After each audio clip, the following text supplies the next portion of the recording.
Hello, hello, hello, everybody. What up, son? Welcome to another invigorating episode of Kyle I'm and feeling Corin. mad energetic today, bro. Did you drink caffeine? No, I fucking 2 days strong of eating good and fucking running when I get home from work. Like Oh, clockwork. shit. You're back on your shit. Back, and Molly was saying it. Like I'm fucking one extreme or the other, and right now I'm Yeah. locked and loaded. So you're either like housing White Castle and Burger King and like all types of shit, or you're like strictly on your diet, working Eating out. cheese, like Yeah. no bread. I can't miss a day either. If I miss a day exercising, I feel like shit. Like it's a slippery slope. If I miss one day, I'm gonna miss a week and that's it. I'm done. But if I never miss anything, then I'm good. I could just keep going, cruising.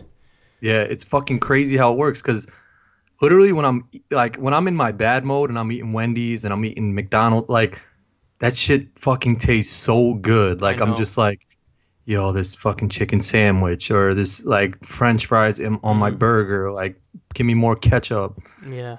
And then like when I'm feeling good, like right now, like usually on Tuesdays when we do this shit, I'm a little drained, but like I fucking came home, ran, like didn't take a nap, like just showered, got Yeah. fucking water right now, and I feel so butter that like I can't even imagine eating like chicken nuggets right now or some shit. Like it's so disgusting to me. Did you give yourself a cheat day or no? Are you gonna do it one a week?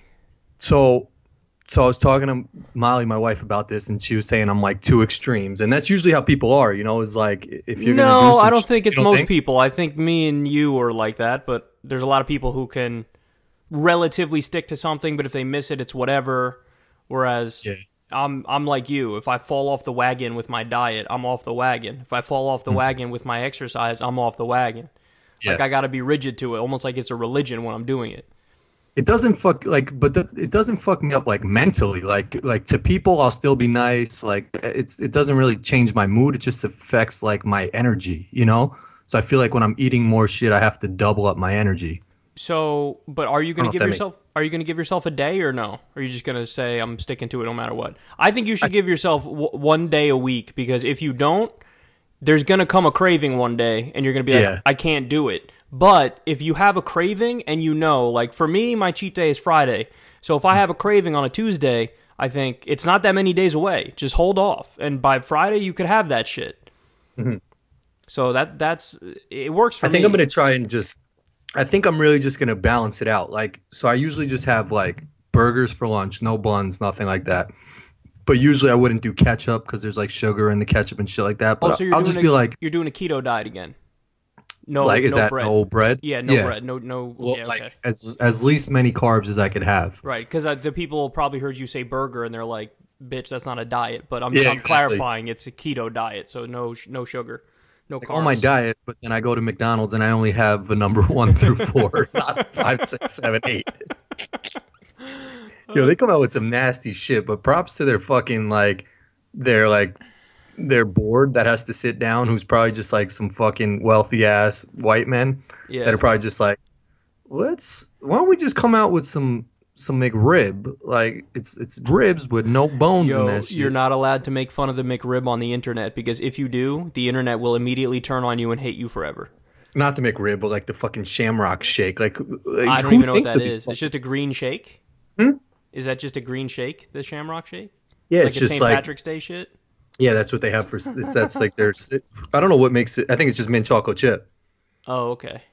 Let me But ask you. So you started running again. What do you do for running? Like how long? How much time? So you're actually running outside, or you're on a treadmill? Outside. So running outside. I usually hate running just because it's boring. Like, Yeah. but I think I've come to the senses that like I used to like going to like a New York sports club like on my own and just locking in on the weights, putting in music, and just doing my own shit. Like when you probably got the same thing. Like when somebody would come up to you in the gym and it just like throws your whole workout off, and you're like, yeah. Don't talk to me. like come on, bro. Like I don't. Yeah. And being nice, you want to talk to people. So I found that running is actually pretty soothing. I'll put on like just like an awesome Pandora station. There's a stop sign that's about a mile away from my house. So I run to the stop Run to sign. that, run back. That's stretch perfect. out a little bit right there, like maybe wait 5 minutes, and then I'll run back. So it's funny because I was just talking about this, I think it was yesterday, with my friend.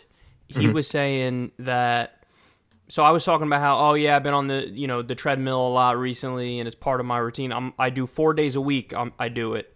Damn. And that's how I start every workout. Like I still do weight training and stuff, but everyone starts with cardio. And I was telling him like, okay, so I walk.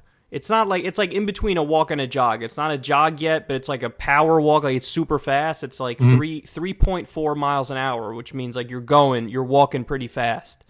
So I do that, and then I like sprint the last 2 minutes. So I was telling my buddy about that, and I was telling him like, yeah, I do 3.4, like, so it's like a really fast walk, and I could tell it's getting my heart rate up and it's getting me sweating, so I know I'm doing something good. Like it's not like I'm bitching out or anything. But then I was telling my buddy, I was like, yeah, when I sprint, I do like 8 or 8.5 miles an hour or something. And then I was like, what do you do? Asking him. He's like, oh, I jog for like 20 minutes. I'm like, how fast do you jog? He's like 9 miles an hour. I'm like, wait, what? That's what like I'm like, 9.0 on the fucking yeah, I'm like, treadmill? what are you talking about? Jog at 9.0? Dude, that's a sprint. He's Yeah, like, that's a sprint, and that's like on some marathon shit, like some He's Ethiopians. like, nah, that's not. It's like a jog. I was like, 9.0 is not a fucking jog, dude. 7.6 used to be my max. Like 7 range used to be cool for me. That's what I'm saying. Okay, so thank you. You're with me on this because I 9's felt not normal, and treadmills are universal, where 9 is OD on any level. So when I sprint at the end of my shit, I'm going like 8 or 8.5 if I'm really busting ass, and the fucking treadmill almost sounds like it's gonna break. Like that's how fast I'm going. I know that exact sound where it's just like yeah. So and it's like feels shaky and shit, and then I start imagining almost in like the movie Final Destination where some shit happens and you seem to like trip and my face breaks on some shit and then I get sucked up in the engine or whatever. dude. So I felt dumb after talking to my buddy because he made it seem like I just jog at like 9 miles an hour, and I'm like, no. He's definitely fucking lying. There's no way he can do a constant for 9. That's what I'm saying. He's like, and then he was like, yeah, good runners run a 5K and however fast. And I was like, and he sent me a video of people running, and he's like how fast do you think that is?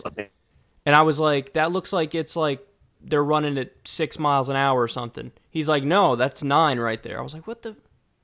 So there's got to be something. That's like marathon shit. He's probably just a normal, like he's not a marathon runner. I mean, he said he wants to try to run not a marathon, but whatever a 5K, whatever a 5K is. What is a 5K? Is that 5 miles? I don't know. Oh, 5 kilometers, I guess it is, a 5K. Oh, so probably less than 5 miles. Yeah, but I forget the time he said he wanted to do it in. But yeah, no, I felt dumb. I was like, that's crazy, because here I am, and I thought I'm doing good work, and I'm sweating, and I'm breathing heavy, and I'm, like I'm feeling healthy and shit. And he's like, no, I jog at like 9 miles an hour for 20 minutes. I was like, dude, at the end of my like minute and a half, 2-minute sprint, I'm running at 8.5 max. I'm like, yeah. Like I'm breathing fucking heavy, and and there's a mirror next to me when I do it, so I can see how fast I'm going. And that shit is not. It doesn't feel like a jog at all. That 9, I don't believe that 9 shit, because, like I said, all treadmills that I've ever been on, like I put it to like 7.3.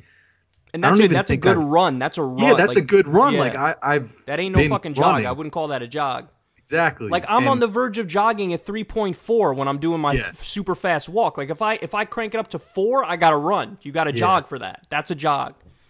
Yeah, 9's OD. I couldn't, because I feel like I can maintain a run, because even like you said, when I slow it down and I'm just sort of just like chopping my feet, but I'm still running, but I'm running at like the slowest possible speed running. It's like a walk run. It's like a walk run. Yeah. And then I'm sort of incorporating but at the end I like sprinted down my block to the house. Oh, okay. So you do something similar to me. Like exactly. By the way, I think most people, when they do their cardio, they don't do a block of like 20 minutes running. They do like walk, run type shit. Like they got to split it up, where you do a little bit of walking, a little bit of running. I think the key is you just have to get your heart rate up and get sweating a little bit. Like, you Yeah. just have to feel like you exerted yourself, and that's how you know you did, you did good work. Yeah. Yeah. I think, I don't know what it was, but maybe it was something where it's like you have to get your heart rate going for like 25 minutes at least or something like that. Or That sounds I don't know about what right the to me. study was. I do, There's so 3 days a week I do 30 minutes, and then there's 1 day a week I do 40 or 45 cardio. And that's made it so that even if I eat a lot, like I've been eating clean, but even if I eat a lot in a day, I don't, it's like I burn it like right away. Yeah. Yeah. Like That's what they used to say. Michael Phelps, when he would swim or whatever, he would take in a crazy amount of calories. he would eat like pizza pies, like plural, like McDonald's. I could fast still food. house a pizza pie. Can you? I could still eat if it's a small. I could do a not McDonald's. I was doing McDonald's pizza. McDonald's Imagine pizza. Domino's small. I could eat, and then some cheesy bread too. You could have cheesy bread too. I can eat a Domino's medium pie. Yeah, I could eat a and whole be medium. good. But Because the medium and small is sort of like the same type of shit from Domino's. yeah, like I could have a whole small one easy, and then half the cheesy bread, and I could get that down. I can't have the cheesy bread. I actually got tight at Domino's the other day, like, and I usually don't get tight at people, but this was before I was back on my shit. But because I would come home from work and I would always call the same Domino's. I would get a medium with half pepperoni, half plain, and the shit would always be $5.99. And then so some guy picked up the phone. I was like, yeah, let me get the medium, half pepperoni, half plain. He was like, oh, you got to get 2 of those for it to be $5.99. I was like, no, I get it. Like I was like, I get this every time. no, I think you're new here. Like I get this shit all the time. He was like, nah, you got to get the large for $7.99. I was like, nah, man, I don't want that. And I just hung up. Damn, so you didn't have your Domino's? That's crazy. No, I got boneless spare ribs and white rice. Oh, so you went to the Chinese spot. Yeah, I was so mad at Domino's. Was this like the last day of you not being on your shit? Were you? What was the last? No, I think Sunday night. I didn't even have like a going out banger really. You didn't? No. That's what I'm telling you, man. You gotta do once a week cheat day, or at least do it once one cheat meal, like one cheat meal a week. I do a day where sometimes I have 2 meals in that day that are cheat meals. Yeah, I'll do something, but I feel so good right now. Like I know it sounds easy, but like I was sleeping better. I woke up on not grungy. No, you're definitely working out. Yeah, you're gonna feel a lot better. Eating right, you're gonna feel a lot better. But look, man. No, we all need that chicken parm banger. Life's for a living, son. Like every now and then, you just gotta fucking go in. On I had some that in Taco Colombia, Bell dude. Or It some was shit. chicken, rice. I just saw the other day. Taco Bell came out with what the fuck's it called? I saved it in my phone because I'm such a fat ass. Potato Rito. It's like they put potatoes and some shit in the burrito, and oh god, their executive team is crazy. Like I don't know how they do it. They must bring in just a focus group of fat people and just what do you guys like? And a dude's just like, I like baked potatoes, and they're like, all right, cool. And they're like, I like Fritos. They're like, perfect. We'll put it in a wrap. It reminds me of there was a stand-up bit back in the day that Chris Rock did where he was talking about Krispy Kreme donuts, and he said, Krispy Kreme donuts are so good that if I told you right now they had crystal meth in it, you'd be like, I knew something was up. Yep. That's true. There's some fucking things that there's this spot in Portchester. It's Hubba's, and they have this chili cheese wedge. And it's a hole in the wall fucking dump of a place. I've been there before. Mm-hmm. There's all dollar bills on the wall and all this. They give you mop water with a splash of fruit punch in it as your juice. But their chili cheese wedge is so banging that I saw a cockroach on the counter one time. I still fucking ate the shit. I didn't care. God, that's crazy. Yeah. Son. Crazy. I saw it and I was just like, you didn't see that. That was just chili. My buddy had one hair in his McDonald's burger, and he hasn't had McDonald's since. And I'm going back in the day. This shit happened when he was strong? 16. He's 29 now. See, that's another one too. Is on some meals, if I find a hair in my food, it's a wrap. But if I'm flowing and I'm eating it and I see hair, enough, you go. I can pull it out. Yeah, fucking throw that shit aside.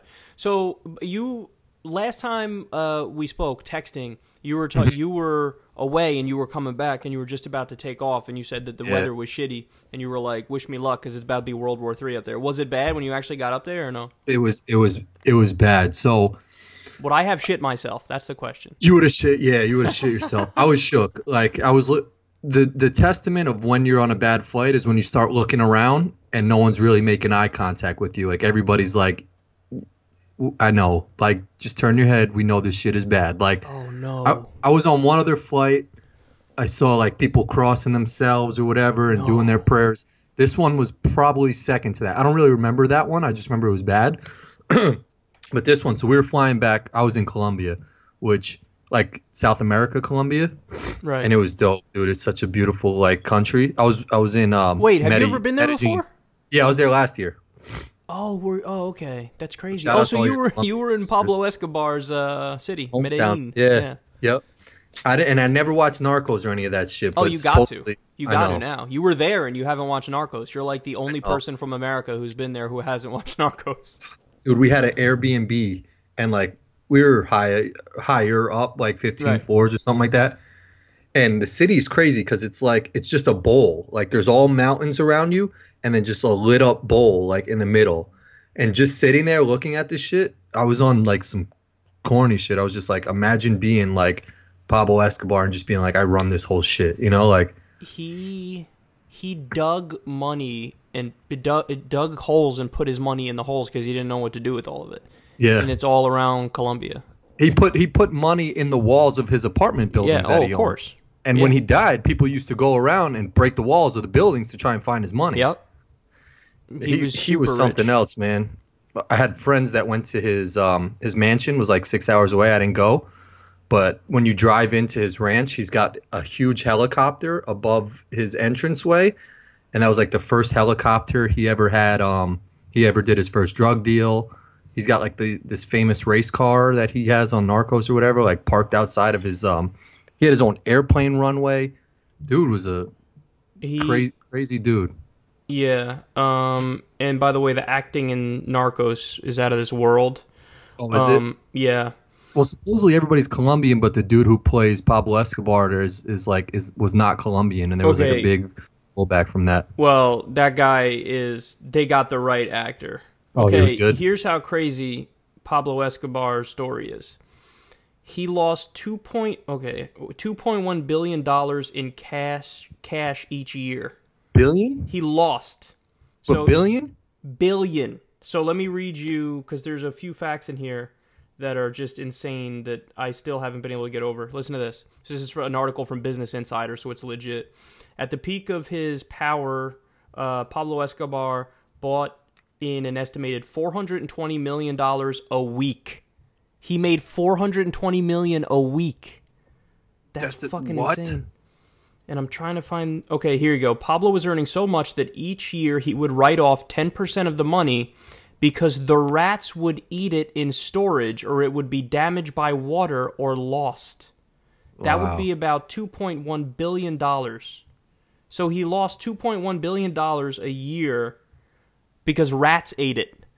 That's how much money he had. $2.1 billion! That's fucking crazy! I can't even fathom that shit, man. So anyway, to go back to your flight, because I'm interested in before I get to the flight, I just wanted to... So you think if Pablo was still doing his shit, even though he was corrupt and stuff like that, you think he should be allowed to do what he was doing? No. So, first of all, that guy is guilty of murder and a million other things because he's the thug of all thugs. But the whole argument for legalizing drugs is that if you were to legalize it, there would never be a Pablo Escobar. Because the reason why Pablo Escobar was able to make that much money, $420 million a week, is because drugs were illegal. So Pablo Escobar had a monopoly on the drug market, and he's the one who got to send the drugs in and make all the money. Now, if you were to legalize, tax, and regulate drugs, you can buy them anywhere, and you'd have companies like fucking CVS and Walgreens and, whatever, Budweiser, whatever, selling all these products and competing with each other, and they would abide by the laws, and if there's a dispute, you go to court. If there was a dispute with Pablo Escobar, he'll just shoot you in the middle of the street because it's illegal. So, yeah, the whole argument for legalization is that when you legalize it, you take it out of the black market. And we know that things get better when you legalize it because it happened with alcohol. So when alcohol was illegal, the mafia got really, really powerful because the mafia had a monopoly on the alcohol market. And there So was like those underground speakeasies and shit that's like right. that where it's So that's where probably you got all the famous gangsters and the shootouts in the middle of the street and stuff. Like that was all because alcohol was illegal and the mafia got super powerful. yeah, that's a good point. And then I also was fascinated how I think the like FBI got involved in taking down Pablo Escobar and all that shit. And then I started thinking like now that we see all this shit with the FBI now and how like corrupt they are, like Yeah. they were probably super corrupt going after Oh, a guy who was super of corrupt. You know, it's just like a whole bunch of absolutely. corruptness, No, and they just didn't want this guy absolutely, making man. all his money. 100%. And we've done like we do. Here's the not so well hidden fact. The U.S. will make deals with anybody who will play ball with them and do business. So, like Noriega, for example, notorious dictator. For the longest time, he was our ally. So, like, it's only when, like Saddam Hussein, we did deals with Saddam Hussein. He was our guy.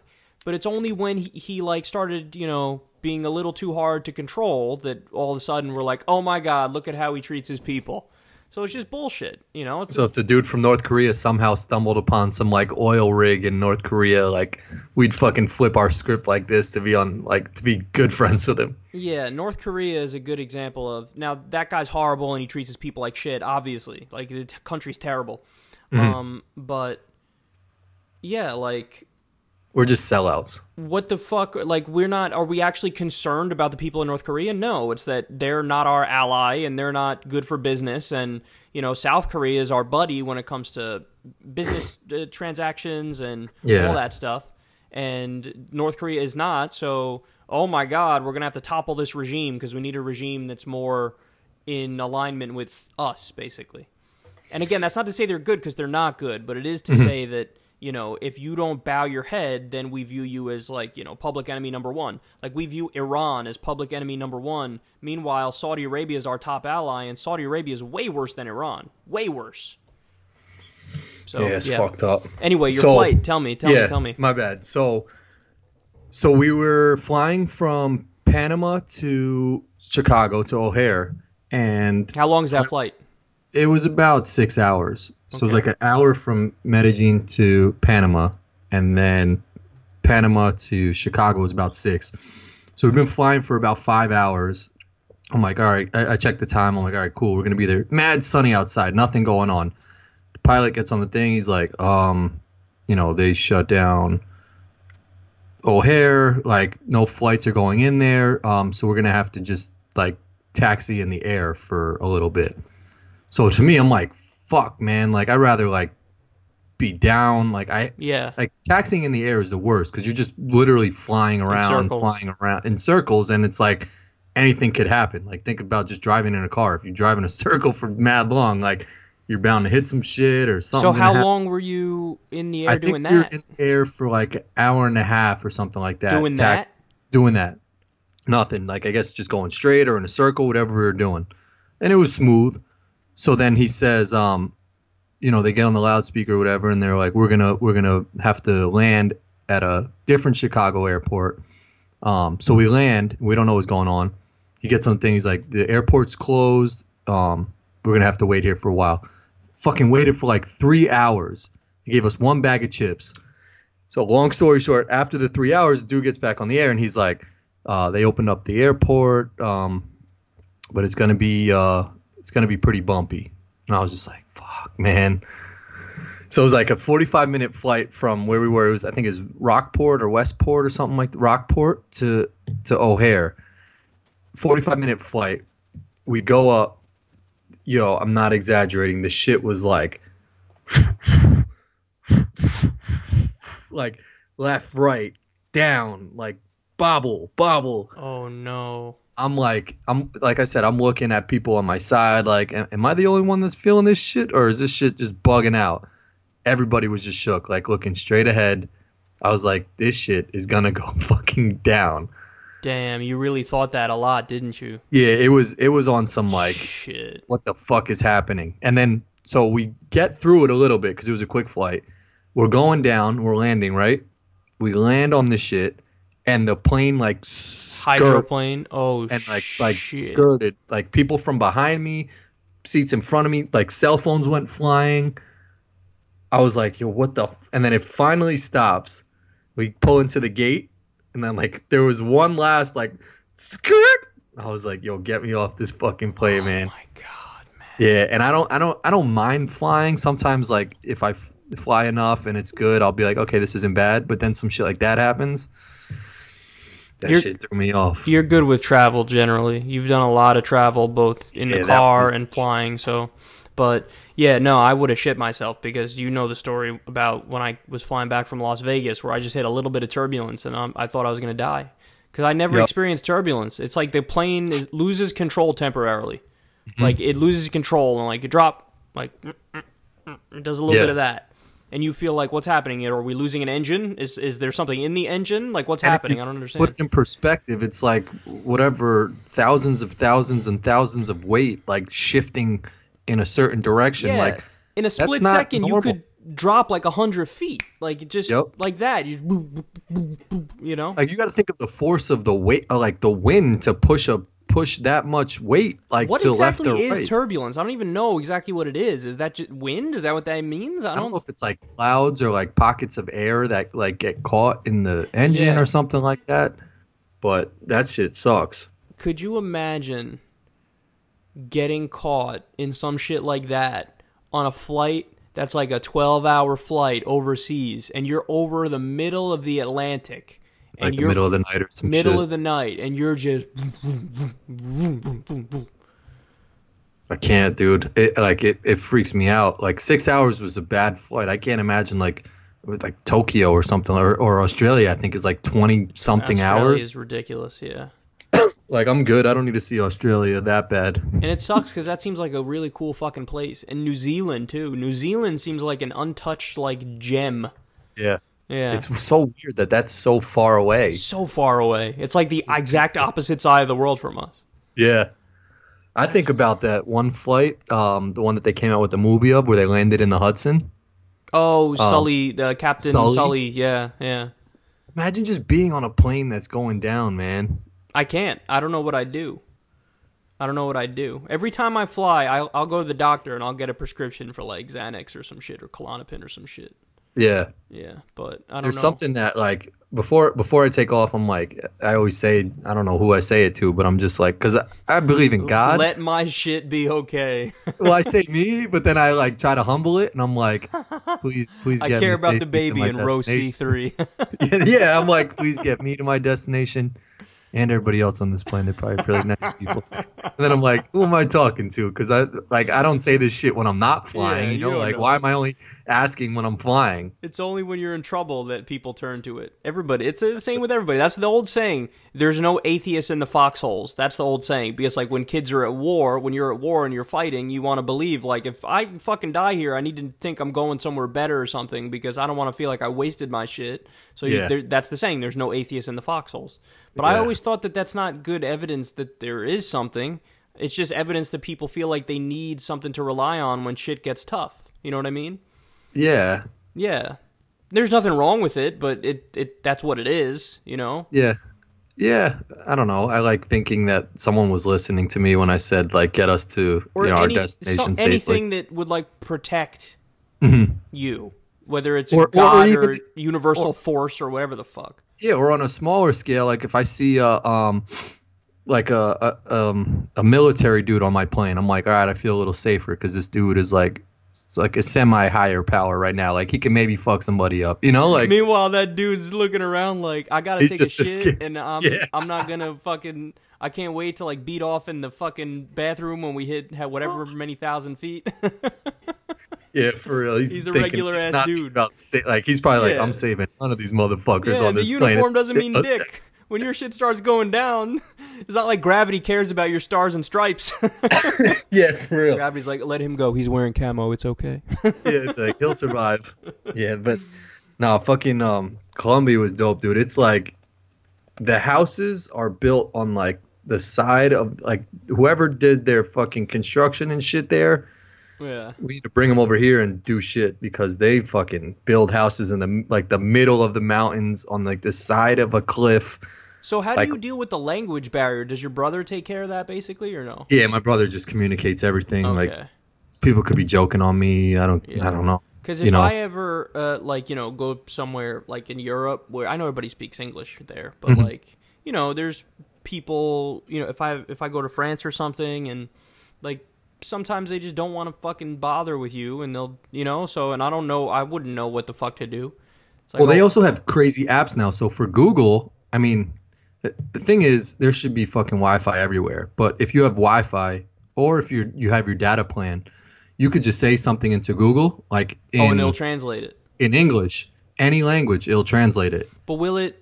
But aren't those things usually like off? Because I know, like with Twitter, for example, the translator, like it'll get it somewhat right, but all the tenses are fucked up and the things are not in the right order.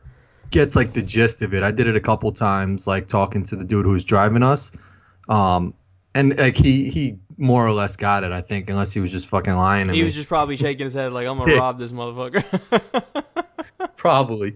But that shit was cool. And then there's another thing with the Google app where if you hold your camera up to like a sign or like a magazine or something, it changes all the Spanish letters and words into English. Okay. That shit bugged me out. Shit. That's crazy. Yeah. But the Spanish that your brother speaks, is it the same? Like, is the dialect the same in Colombia or no? No, I mean, he's got like a Dominican dialect. Right, exactly. But he's good with, like, I guess he always says like languages are sort of like if you know one language and you understand languages, you could pick up like different dialects and shit like that and understand how the language works. Right. That's Except, interesting. like English, I think is tough just because we have a lot of slangs and shit like that. Yeah, we violate the rules. There's all the Romance languages, they're very consistent with the rules. Whereas we just start throwing shit. Like think about when we look at a goose, it's goose, geese. Geese is plural, not gooses. But then when you look at a moose, it's not moose, meese. It's moose and mooses. So we just make shit up as we go along. Like, on that one we're gonna go geese. We'll go geese. They're all in favor. Say aye. There was a Japanese dude who came to my college once, and he was like, the language is so hard to learn. Like someone said to me, like the first time I was here, like, oh, what's up, dog? And he was like, why did he call me dog? Me? Yeah. And then he was like, oh, I learned after a while that like dog was like, what's up, dog? Yeah. Like shit like that. You don't know. This shit is confusing. I remember back in high school, the first time somebody said to me, like, yo, I haven't seen you in a minute. Yeah. I was like, what do you mean that you... I don't get what that... Like, what are you saying? Like, he's trying to say I haven't seen you in a long time. But a minute's a short period of time, so why are you using that as, like, a long time? I was like, I don't understand this. Yeah, some shit is stupid. Yeah. Like, I gotta bounce. Like, what? Like, if you told that to, like, just someone from, somebody I don't who just learned it? They're Romania, and you're like, oh, all right, man, I gotta bounce. You're like, what? You're gonna go up and down right now? You're just gonna start going up and down? So here's what I have to bring up, because I think we spoke about it a little bit, but Steph Curry, man. Steph Curry. When how did you finish up? So, overall, I was still right, because I said there's no way he's going to make the cut, and he didn't make the cut. But that was so easy. That was a given, because I showed think I tweeted you the stats on it. I think like there have been 43 athletes from other sports who tried to compete in a professional golf tournament. 0. Oh, I didn't see that stat. Oh, here, let me actually, I have it in my photo, so let me just pull it up. So like other basketball player trying to play in a golf tournament or something like that? I'm curious to see who else tried that shit. Yeah, it was like hockey. Okay, here, I found it. Okay, so, I'm sorry, it wasn't 43. But athletes from other sports in web.com tour events, which is like the minor leagues for the PGA Tour. Okay. So 23 athletes from other sports have played in a web.com tour event. 0 have made cuts. Damn, none of them surprising. have made the cut, which is the cut, for those of you who don't know, is the better half of the field. A golf tournament is 4 days. After the first 2 days, there's a cut. So the best half of the field continues on. And so none of the time, out of 23 attempts, none of the 23 athletes made it. That's fucking crazy. Rounds in the 60s. Now in golf, the way it works is like par, which is what you're like supposed to shoot. is like 70, 71, or 72 usually, depending on the That's course. on like every golf course? Most courses that these guys play, it's going to be either a par 70, 71, or 72. Okay. They could do like a 73, but most of them are 70, 71, or 72. So when someone says I'm a 80 handicap or 8 handicap? No, they would say like an 8 handicap. And so that means? That means, roughly, it means you shoot about 8 over par on average. Okay. So like that person, if it's a par 72 course he's playing, he shoots like an 80 on average. Okay. That's more or less what it means. It's a little more complicated because you also have to include like other facts about the course, like the slope of the course, how difficult the course is.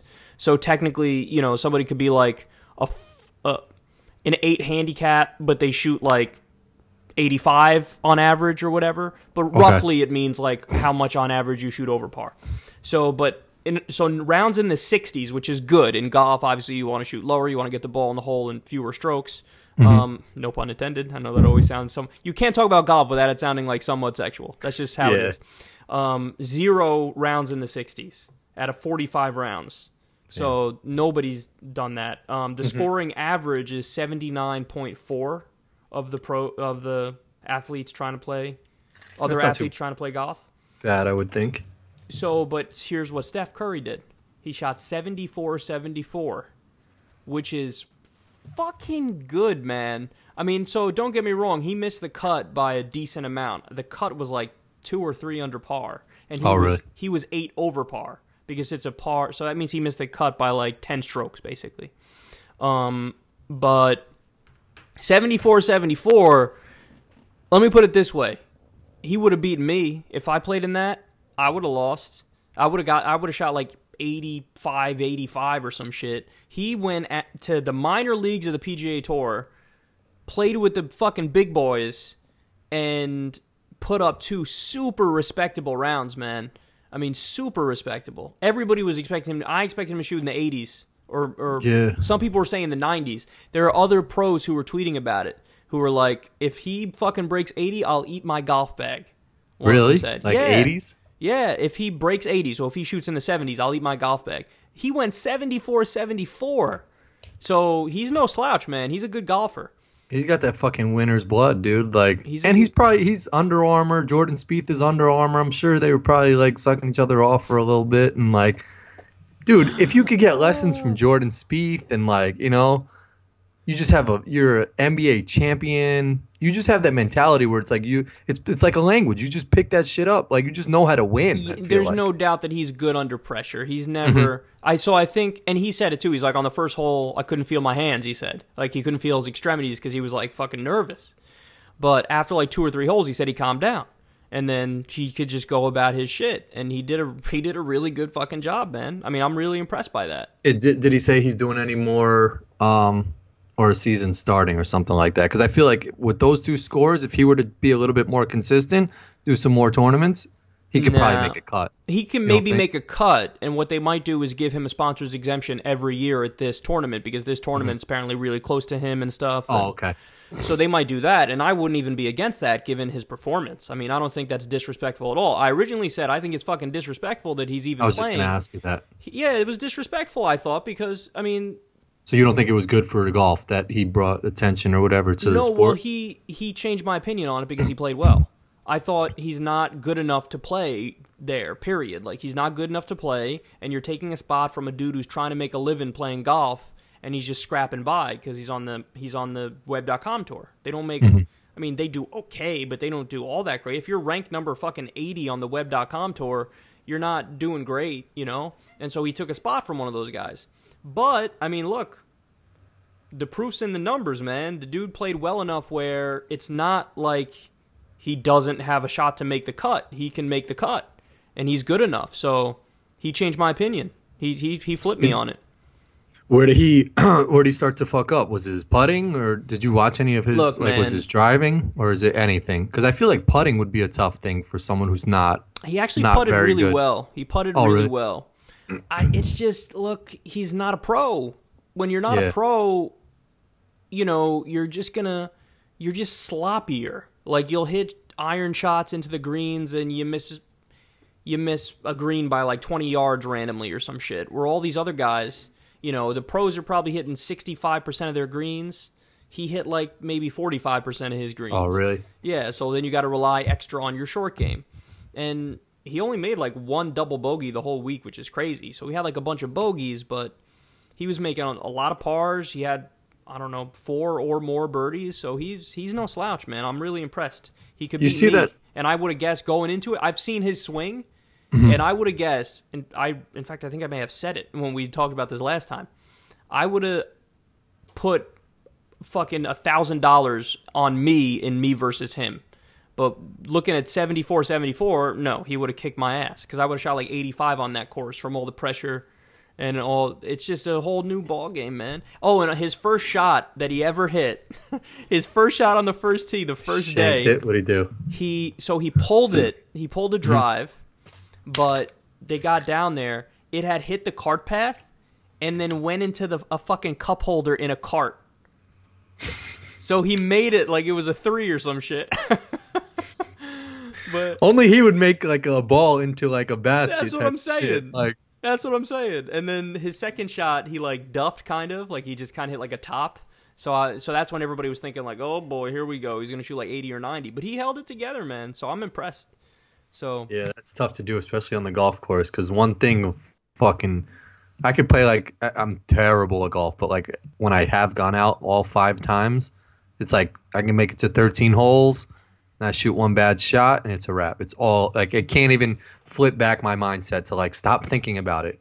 Yeah, that's why golf is hard. You don't have a teammate to rely on. It's like you versus you, and you gotta stick with it. And yeah, it's not an easy sport. He beat I think 6 or 9.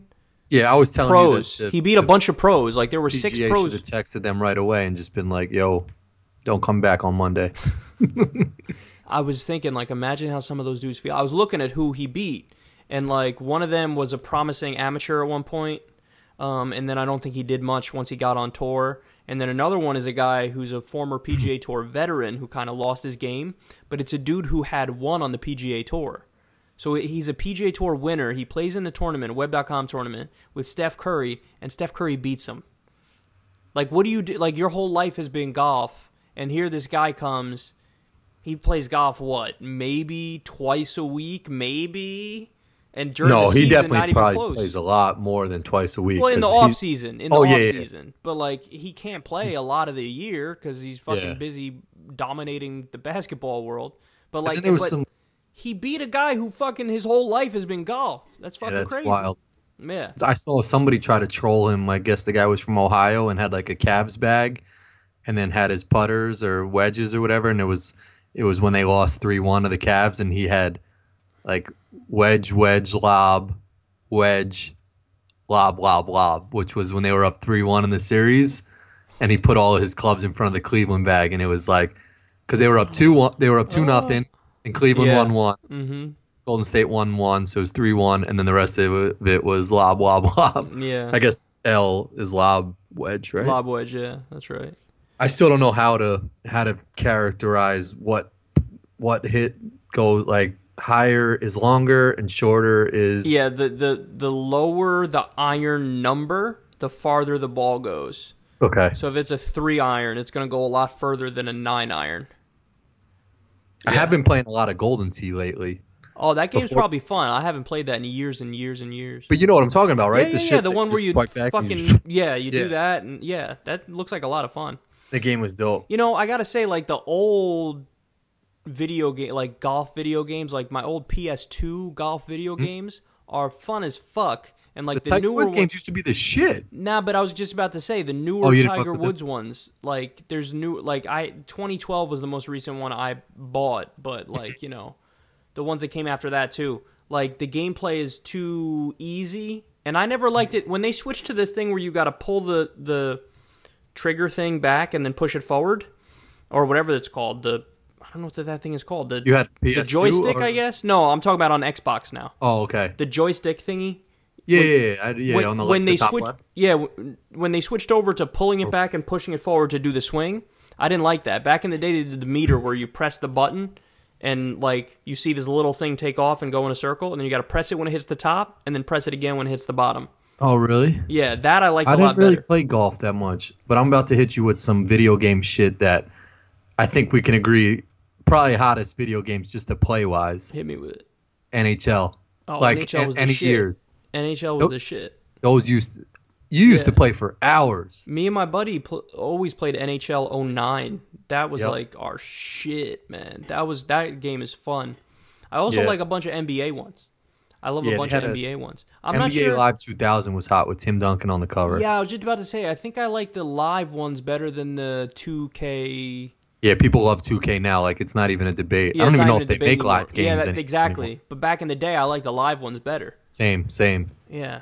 Live was hot, and then someone was trying to tell me that Madden, I was a little bit too young. I was born 88, but Madden 94 supposedly was like the shit because you could play with a whole bunch of like Super Bowl teams or something. There's some video games that just fucking take off and they're just legendary. I remember GoldenEye 007, like everybody played that shit like for way too long. Like for years after it was like okay to still be playing it, people were playing it. I remember Mario Kart. Oh, legendary. Correct. And which one is Mario Party? Remember, was it Mario Party? There was Mario Party. That one I loved. There was Super Smash Bros. Too, I think, which was like Mario and Luigi, and they had all their homies that would like fight each other. Okay. I'll give you a hot arcade game. What? Tekken.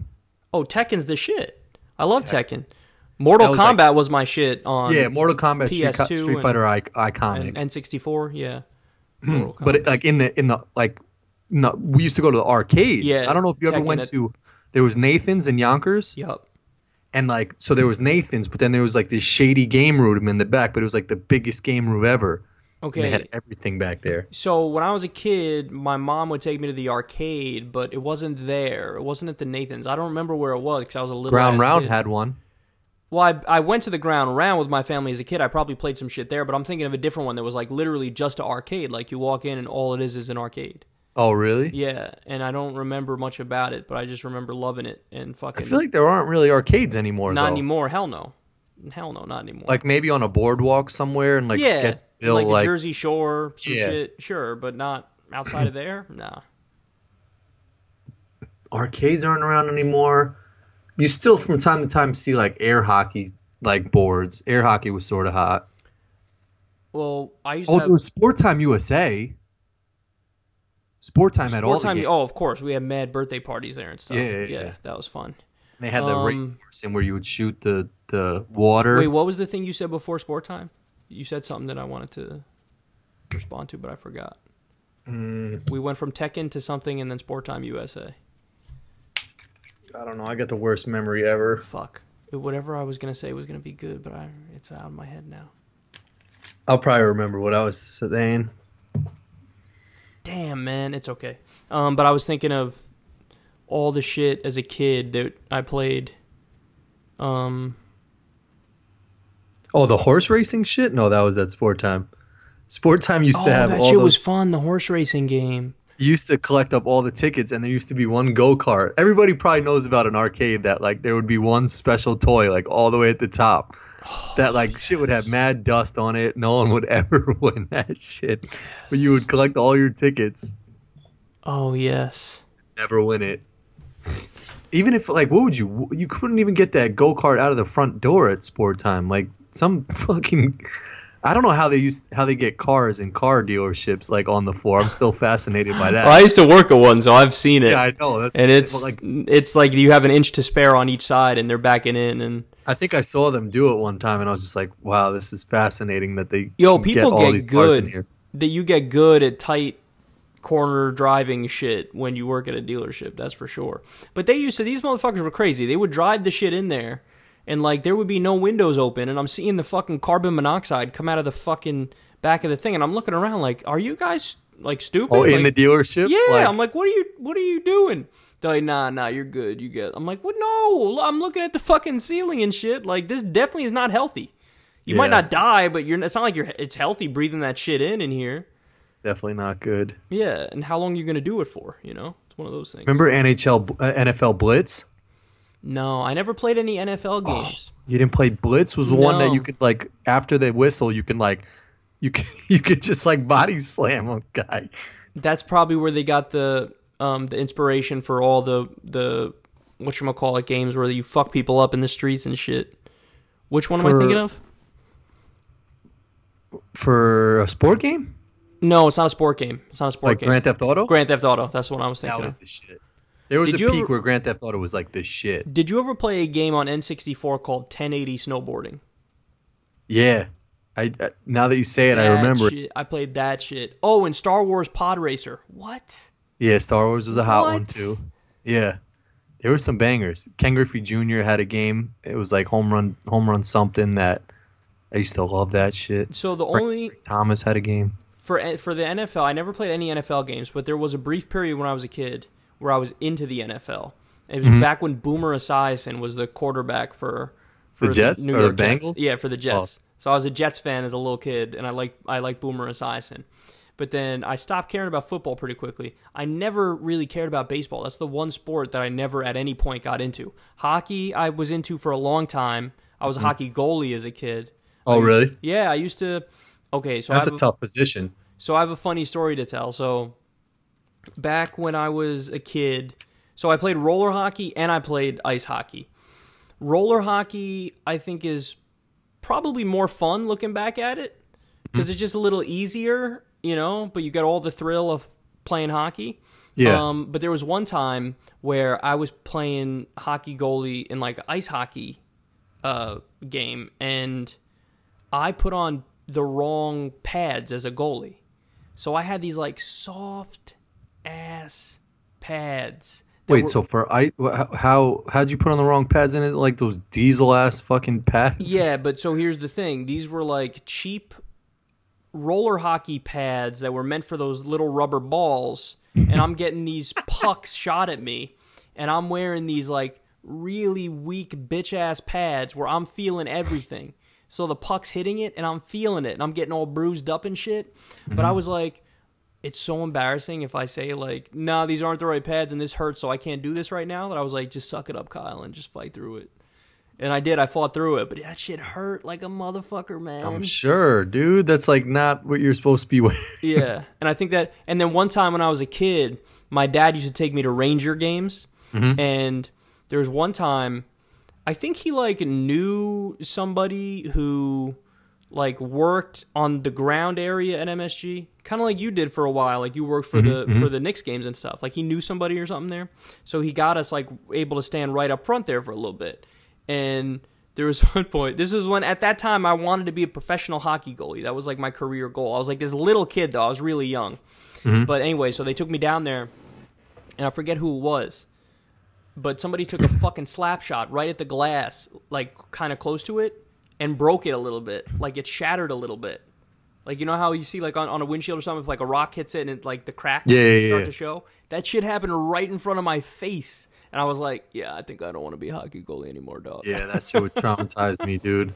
Yeah. I see fucking catchers and umpires in baseball getting like beamed in the head with the bat or like the ball and the... I've heard that's the hardest thing to do in sports is to hit a baseball. Yeah, I heard that too. I've heard that. Like over figure skating and all that shit. Like hitting like a... It's got to be super hard, right? You got this thing coming at you how fast? 90 miles an hour, 95 miles an hour maybe? They say you have to make a decision like before the ball even like leaves the pitcher's hands, you got to decide if you're going to swing or not, which is... How do you fucking hit it? Yeah, that's crazy. You could throw 100 miles per hour one pitch and then like 60 one pitch. You can't decide what the fuck. That's so crazy. Lacrosse goalies are crazy because they're getting balls flung at them, and they're wearing no gear. Lacrosse. You know, they just wear shorts. Still don't get why certain sports haven't like caught on, and lacrosse is one of them because that shit looks fun and interesting. Like. It's catching on a little bit, I feel, but not like... Yeah, but they don't have like well, they might have a professional lacrosse league, but they don't like play that shit like other sports. It'll be on CBS in the middle of the day or at night, and it's like a big thing. Nobody cares about the National Lacrosse Championship, bro. Yeah, no one really gives a shit about that. But it's fun. It looks like it should. It's just like we always talk about with that slam ball shit with Like, that shit looked interesting. They did. Yeah. I saw like trampoline dodgeball. I was like, fuck. I want to get into this shit. That I would should be still like hot to. too. If there was a league where I could play fucking roller hockey again, I would do that. I'd play goalie. There's got to be leagues or some hockey. shit where But you I'm can do that. like a grown ass man now. Yeah, like that'd be tough to like. You want to show up like, hey guys, Yeah, you know, like hi, I'm a free agent. You know. yeah. It's not Join like me, let me join your team. with golf. I can go play because it's an individual sport, and everybody knows you just go and you play, and it's whatever. But if it's like, it's probably people with their buddies who they drink with and shit, and then I'm gonna show up and be like, hi guys. Can I be goalie for you and then afterwards leave because I don't really want to hang out? I just want to play roller hockey. Yeah, I hate when like after my softball games they're like, yo, you want to have beers? I'm like, No. not really. I just want to like drive home and like just go to bed. Like it's crazy Look, how man. that whole mentality changes for old people. It's just like Yeah. people who used to party all the time are all just like, I just go to bed at like 9-10 o'clock now. Listen, one of the stories, one of the lessons that people need to learn that will make them a lot happier is just learning to say no and be okay with it. Yeah. Like, because there's a lot of shit that a lot of people, everybody listening to this right now has done it at one point or another, where they'll say some shit and they're like, why am I going along with this? I don't want to do it. So you got to learn to just be like, nah. And then some, look, in some situations you want to tell somebody and be like, look, it's not like I'm saying no because of reasons X, Y, and Z. I'm saying no just because I'm tired or I want to do this or I want to do that. But sometimes, yeah, you could pull a hard no on somebody. You know what I mean? Like, Yeah. it's one thing to say no and be like, I already had plans or whatever, but every now and then you could pull out the red card no. Like, And if you throw a little doubt in your no, then it makes you look like a dick. But if you say it like a G and you're just like, nah. You got a Denzel Washington it. No. Yeah, for real. Yeah, that's it. Damn. Well, someone said that shit. It was just like, it was some celebrity and was just like, when you understand like how to say no to people, like you'll be fine. Because you start saying, there was like Alex Rodriguez, I think when he said he was coming up in the major leagues, he was just saying yes to everything, advertisements and all this. No, don't do He was that. like, I look back and I was like kissing mirrors with my shirt off and doing weird shit that like I look back now and I'm just like, yeah, I should have said no to that one. Yeah. That's so true. Wait, isn't he dating somebody? Who's J-Lo. Why is she dating him? I feel like I was talking about this with somebody. Celebrities just date other celebrities to stay relevant. You know, it's like they're in their own little zoo. Their success rate is certainly not high. Yeah. Like, their success rate is abysmal. Yeah, like for like marriage or whatever, like Yeah, celebrities. Like yeah. the most solid, the most consistent ones. So for a long time have been like Kim and Kanye and Jay-Z and Beyonce. Yeah. Celebrity. It's probably hard to be like, all right, I'm gonna just go out and find a regular dude right now, you know. So it's like, oh, okay, I did a movie with Matthew McConaughey. Like, let me start banging him now. Don't you want to feel like a regular person though? Like, You do, but like, they don't, and apparently they don't. If fucking Jay-Z and Beyonce, they're too powerful to be together, like both of them. yeah, Like, those are two forces. You're just too, exactly, like that's, so when you guys have a fucking argument, what are you gonna, like, what the fuck? I'm Jay-Z. I'm Yeah. Beyonce. Okay, Yeah, like that's- what? Yeah. Like, don't you want to feel normal? And so somebody looks at you like, your name is not Jay-Z. What's his real name? Something Carter? Sean Carter. Okay. Right? No, Sean Diddy Combs. You're thinking No, of- he's Sean Carter too, though. Yeah, Sean Carter. Are you sure the first name is Sean? 79. I'm looking it up. Oh, now I'm looking Yeah, no, it it's up. definitely Sean Carter because I remember his CD. It's like, Sean Carter was born in 1466. Jay-Z real name. Yeah, but you, like, if you're Jay-Z, you want to, like, Sean don't you- Carter, right? Yeah, Sean Corey Carter. You're right. Corey's middle name irrelevant. You're right. Sean Carter. He spells it the cool way too. SHAWN. I like that way of spelling Sean. It's better than Scene. SEAN. It's like My your name's cousin not Sean. spells it. It's Scene. SHAUN. Like That's a good one too. I like that too. Yeah. That one reminds me of Sean Shaun of from Boy Meets World. That's who that reminds me Oh, of. is that how he spelled his? I don't know, but that's what it reminds me of. No, but yeah, like if I'm Jay-Z, I want somebody to be like, when you try to pull like when he tries to say I'm Jay-Z, they're like, no, you're Sean Carter. Like, don't, Yeah. you know what I'm saying? Like a normal person who's like, yeah, you rap, and, you know? Yeah. But like with Beyonce, it's like they're both so high level status that I don't know. To me, it's just like obnoxious to an extent. Yeah, J-Lo and A-Rod is almost just like come on. A-Rod makes me laugh because he's so goofy. Like, yeah. Well, because he never learned how to, like, he's always been in the spotlight. That's why even LeBron from time to time, like when he posts like an Instagram video or a Twitter video, it's just like awkward, like something that no normal person would do. And it's just like they never had a normal like upbringing, you know, where he learned like, dude, that's like no one's doing that shit. What does LeBron do now? I'm laughing. Well, no, he always like, he'll come out with some video when he's working out, just rapping to it, and it's just like awkward. Yeah, he has one. It was actually the first video. You know, he shaved his head bald, right? Good. It's about fucking time. Yeah, he finally let it go, and like his first video was him like singing along to some music video, and like there was like a LeBron challenge where people were making fun of his video. Speaking of celebrities dating, tell me you saw the chick that's trying to get money from Usher. I didn't know. Is she? Oh, you gotta look up this story, man. I just like saw it on I know that TV. he got sued because he gave people herpes or some shit. No, well, that's the story. Like supposedly, so this girl. What's her name? Do you know? I have no idea. But if you just type in Usher lawsuit. Yeah. Usher lawsuit herpes. Like no disrespect to this girl, but when you see a picture of her, like she's like 400 pounds or something like that, and she tweeted out like she's saying she fucked Usher. Or, yeah, something like that. She tweeted, like, I need money. And then, like, the next day came out and was like, tomorrow my life's going to change or something like that. And then, like, accused Usher of, like, giving her herpes or something like that. So she's on some scamming shit. Crazy scamming shit. But I don't know the whole, like, ins and outs of the thing. But Usher could be with so many women, and no disrespect to her, but he wasn't. I don't think he was hitting that.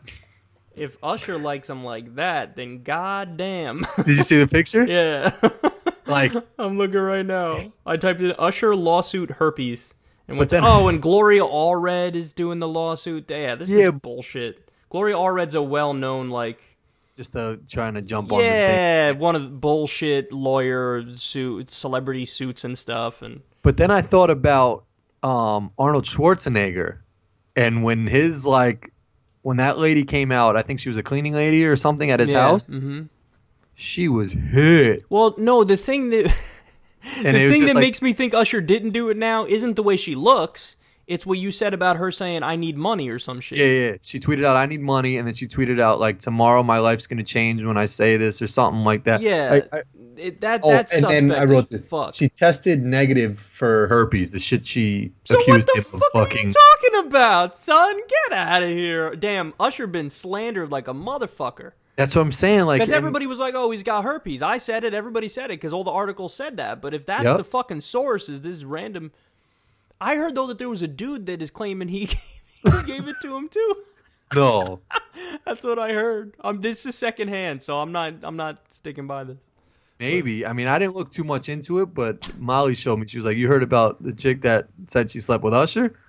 And, like, she would never hate on anybody, but she was like, yeah, I don't think Usher slept with that one. Yo, when I heard that, when the rumor was he had herpes, I thought, like, damn, the song Let It Burn has a whole new meaning.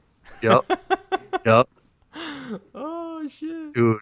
He and Bieber. Supposedly, I heard Bieber girls record themselves to say like, "I'm gonna have sex with Justin Bieber." You know what, man? Look, that's weird as fuck. Like, let's keep it real. That's super weird. But at the same time, when he's worth what, $700 gazillion, and he's like one of the most famous people on the planet. Yeah. You know, he's just covering all the bases there. Like, because, yeah, in his situation, you're ripe as fuck for some shit to happen. But then you have, like, on the flip side is, like, somebody like Bill Cosby, who I think he's guilty as fuck. And, like, so, you know, everybody coming out. It was, you know, these women at this late date have nothing to gain from this. Nothing. Mm-hmm. But he did it to me in 1982. Yep, he did that to me in 1979. And it just fucking kept going.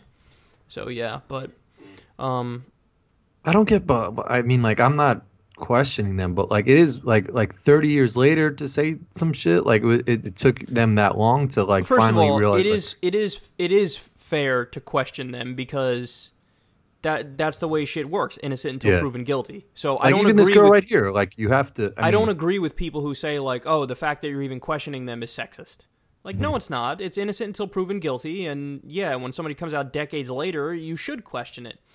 But in my opinion, like, the preponderance of the evidence in that, not just the fact that there's so many accusations, but the fact that the details of the stories that they've given are pretty similar, and also the times and stuff seem to check out. Like, we were in Denver in a hotel at this time in the summer or whatever.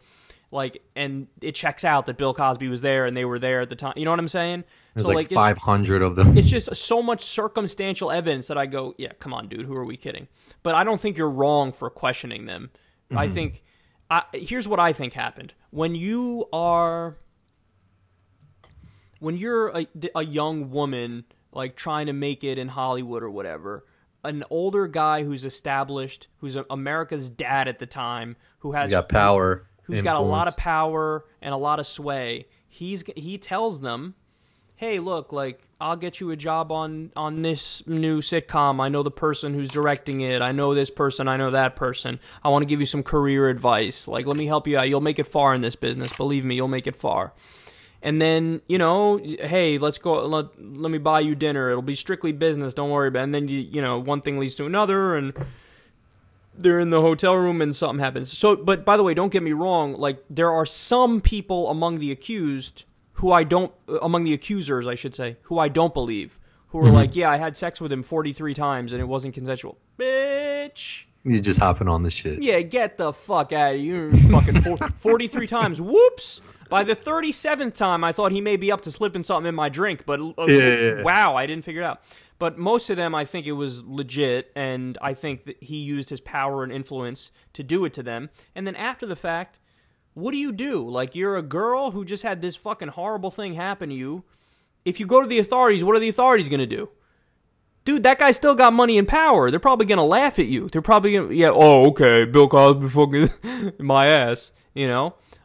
So you don't know what to do when you're a woman in that situation. Yeah. You're young, you're impressionable, and you think, hey, if I go to the authorities with this, he might destroy me further. He might make it so that I never get a job in the field I want to get a job in. He might make it so that, you know, whatever. He's got a million things he could do that would ruin your life, basically. So yeah, it's true. You just say, you know what, I'll deal with it and shut up and just move along and act like it didn't happen, kind of thing. So, is Bill O'Reilly still anything relevant? Is he doing anything now? Bill O'Reilly has now stepped into my realm. He's doing podcasts, I think he's doing podcasts, and he's posting some videos on YouTube. But I haven't seen the channel, but I've seen like little clips other people have put up on Twitter of him sitting in a situation like we're in. Like, he's got a mic and he's talking about stuff. Supposedly, I heard he was trying to do a comedy show with Dennis Miller or something like that. Oh, they always did like this tour thing where they go around and it's not really comedy. It's like some half comedy, half just preachy shit. You know what I mean? So, and it's just a room full of like 60-year-old or older white people. Yeah, that's the whole weird room. That's it. But no one's tuning into his probably YouTube shit and podcast shit because they don't know how to fucking use it. That's a legitimate point, man. I mean, look, Bill O'Reilly, you can't take away from him the ratings part of what he did, because I often make fun of the people on the right for being like paper tigers. They're not really big anymore. Like, there was a time in the early 90s or mid 90s where Rush Limbaugh was big, a right-wing radio host. Now he cites numbers from the 90s to talk about his audience today when his audience is nowhere near that big. So he's a fucking paper tiger. Nobody's watching him. Glenn Beck. Nobody's watching The Blaze or Glenn Beck anymore. They're paper tigers. They don't get anybody watching them. Nobody could say Bill O'Reilly didn't have a giant audience. That motherfucker was #1 in cable news for over a decade. Yeah, that's crazy. Now, granted, people watching him were in the fucking senior center.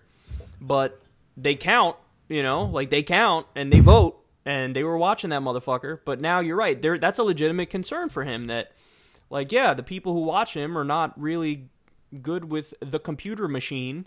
So they're like, how do I fire the jalopy up? Come help me, Billy. And then My name's Corey, not Billy. Did you get into a fucking thing on Twitter with Tommy Lauren or whatever? Yes, her name I is? did. That was fun. I would have just finished the thing with like, yo, what can I beat though? Be like, yo, I can't good stand fight. it. She's disgusting. Can I She's beat disgusting. She's disgusting. You would hit it though. No, she's disgusting. Oh, come on. She's disgusting, man. I can't. Terrible. Really? Yes, I'm serious. And she's on Obamacare. I saw one of your tweets too. Yep, she's on. She admitted. Is that true? In the Politicon debate she had with Chelsea Handler, she said, "Yeah, I'm 20. I think she's 24. She said I'm 24, so I'm under my parents' health insurance." And everybody was like, "Does she realize she just admitted that she uses Obamacare?" And then she came up with some weak-ass excuse after, like, yeah, but every Republican bill proposed after Obamacare also has that provision in it. Oh. It's like, and? So? But you're on Obamacare. What the fuck are you talking about? So, yeah, but what happened was she tweeted out some fucking dumbass. It was like The George Bush thing, right? It was like a book written by somebody who was in the military, and the book was like a fawning fucking thing about George W. Bush, and fucking shows him with dogs and shit, and how much I love our troops and all that stuff. And she tweeted something with it, like said some stuff with it, and I was like, that guy's responsible for the deaths of hundreds of thousands of civilians and thousands of our troops. Like, he sent these poor fucking kids to fight and die in a war that didn't need to be fought. Like, what the fuck are you doing, kind of thing. And then she was like, oh, are you triggered, Snowflake? I'm like, yes, I am. I'm triggered when fucking people who send American men and women to die are hailed as heroes when they fucking unnecessarily got people killed. Yeah, I'm triggered by that. You're not? And, dumbass response on her part, but she's a silly person, man. She's just a fucking hack. She's a partisan hack. She never has an original thought. What's my team? What does my team say? What do the Republicans say? Okay, I'm going to play defense for my team. That's how a stupid person thinks. That's how all of them are. There was that guy on, I just finished watching Bill Maher this week, and the guy he spoke to on the side panel, did you watch? It was like I didn't the religious... watch, but I saw a tweet, and it was that guy Ralph Reed, who's like a conservative... like religious guy. They just have to make fucking excuses for Trump and like all this shit, and you could see every time someone asks them a question that like they're like, here we go, it's like time to play defense, taking a cum shot in the face and just having to fucking like explain it. I like the way you explain that. I'm gonna use that now. That guy got me tight. I had a cum shot in his face. People be like, what? Yeah, somebody nutted in his face. I'm gonna say it at times that don't make sense. You know what I want to talk about, man? So the other day, I wish we remember what the fuck we were talking about before the arcade. Yeah. By the way, there's gonna be like 8,000 people in the comments like, motherfucker, you were talking about this. Go back to this. Oh. Sorry, man. That shit is gonzo. It's out of our heads. It was something about. It had something to do with like that shit, arcade stuff. Wasn't the boardwalk? No, I don't think so. I had mentioned the Jersey Shore. It was around that time, but I don't remember what the thought was. It's okay. It's no big deal. It was related to that stuff. Here's what I wanted to talk about. So I was I went to Chipotle the other night. It was like 8:30 or 8:45 on a Thursday. They probably close at 9, right? And I was thinking, okay, I'm going there now. It's a little later. It's going to be empty. I went there, the fucking line was out the door, son. The shit was out the door. Like legit out the door. Legit out the door. Yeah. So I get in there. That's happened to me before. Started waiting on the line.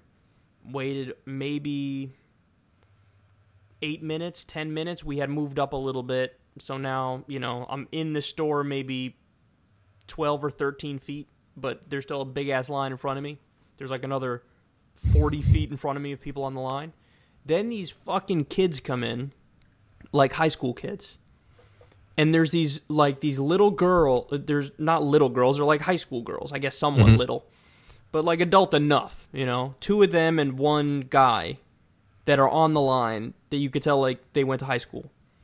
These 3 other dudes come in, like from the high school. They walk up and start talking to them. So cut the whole line. So they walk up, start talking. At first, it's just they're talking. Then slowly but surely, you see like the little fucking like nudge more and more into the shit. And I'm like, come on, son. Like, I'm thinking, I'm fucking starving. Everybody who's on the line with me is fucking starving. But these dudes just like casually try to keep it on the low type shit. I was like, that's kind of a scumbag move. You said some shit? So I'm sitting there, I'm going, here's the thing. I don't know how many people along with me saw them do that. Mm-hmm. So if I like mention some shit and I start, if I get a little loud or whatever, it's reasonable for people to assume I'm the douchebag in the situation. So I'm like, what do I do? Because I'm fucking starving. Yeah. And now I see that happen and I'm tight.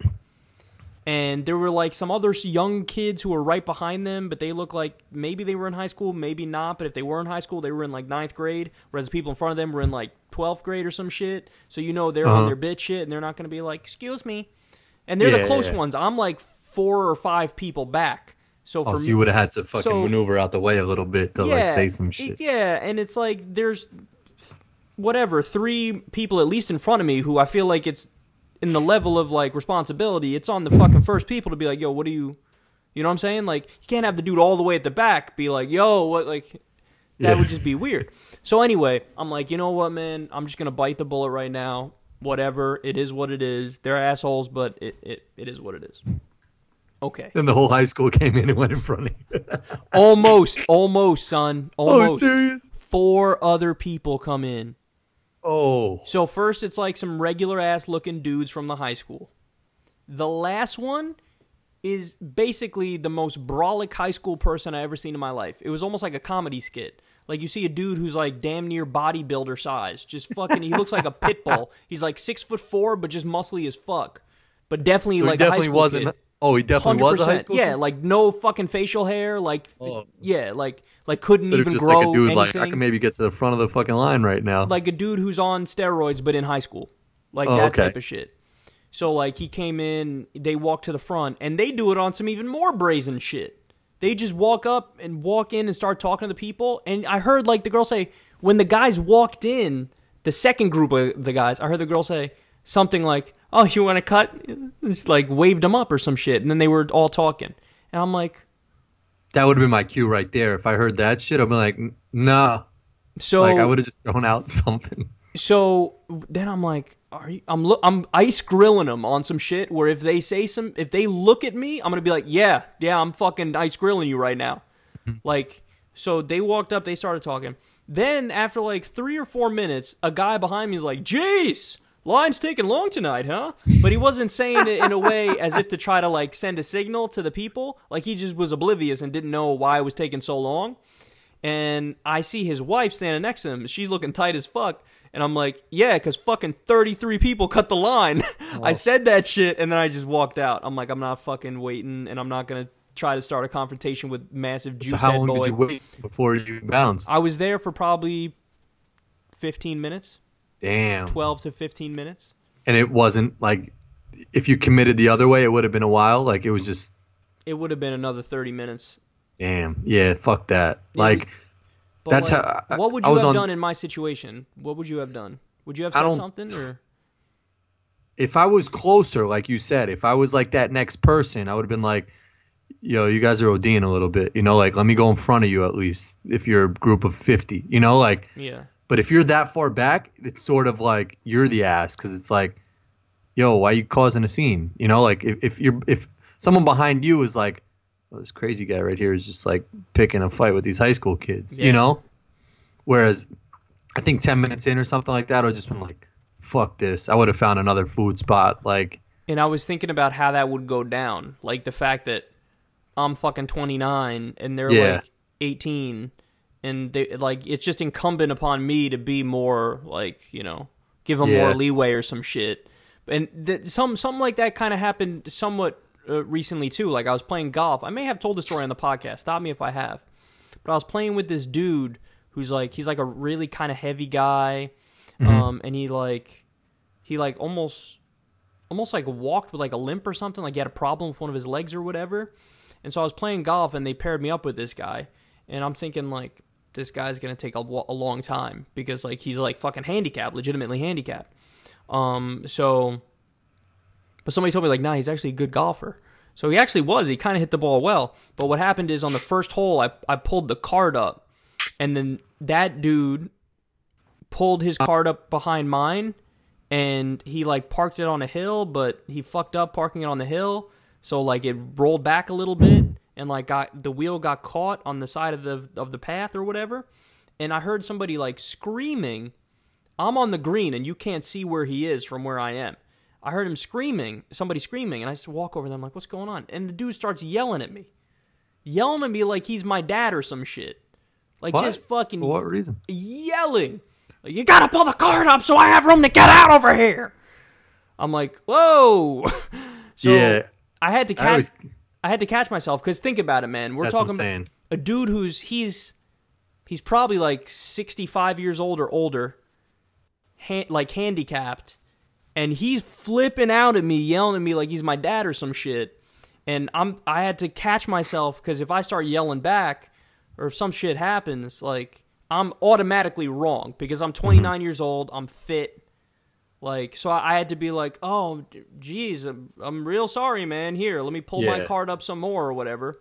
And those awkward situations like that, I always, like, counter it with, like, be way more mellow than this guy. You know, just be like, oh, no big deal, I'll just move my cart right now. Like, even if he's ODing, like, so that's what I did. It took a lot, man, because everybody knows me. Once I open that door and I start getting loud, there's no closing that door. But I was like, oh, yeah, I'm sorry, man. Here, let me pull it up for you. I apologize for that or whatever. And then, so he was like a dick, and he yelled at me for a little bit, and I was just like took your approach and was just super mellow. And then I started like there were a few other instances where he pissed me off enough where I was like, you know what? Fuck this guy. I'm not saying shit the rest of the day. Like, I don't give a fuck. I'm not saying another goddamn word to this guy. I'm just going to go This about was a guy business. you were playing with, too? Playing like, with. screaming at you to go the rest of the holes with him? Yeah. Oh. Yeah. Yeah. So I'm like, fuck. So I'm just going to ignore him and go about my fucking business. But by hole, like, 6 or some shit, randomly, he started being, like, nice and, like, apologetic almost like he knew he was being fucked up, but he wasn't going to apologize because he thought that would be weird, so he just like started to be nice, and I just played a tit for tat game the rest of the day. Like, did you even do anything wrong? I feel like you know golf etiquette. No, I didn't really do anything wrong. I mean, I pulled my cart up and stopped where I would normally pull my cart up and stop, and any normal person can pull up and stop and get out and walk right to the green. But I guess he may have not hit the brake right or something, and so he started rolling back, and then he blamed me because, like, he had to park a little bit on a hill. Like, okay, but literally everybody who plays there, you're parking on a hill on that first hole. I was parked on a hill a little bit. So the fact that you had to park on a spot that was a little more hilly, like, that shit just happens. That's not, like, it's not like I should have fucking foreseen it and pulled up another fucking 30 feet fuck him. to get up and walk back and, like, but I had to catch myself that time because I was thinking this would not play well if it escalated and it's like 29-year-old man versus like handicapped 65-year-old. Like, that's what I'm saying. Like, you never fucking know. Like, if you're that dude that says something to the kids on the line at Chipotle and they're all just like, yo, like, his mom just died and we just went outside and just fucking saved her life, bro. Like, oh, shit. And you're just like, all right, I'll just let myself out right here. You know, like, you don't know. Yeah, because but they probably were just being high school dicks. I don't want to have any, even when it's a situation where, like, you should confront somebody, I don't want to fucking go out of my way and confront somebody and talk about. I never do.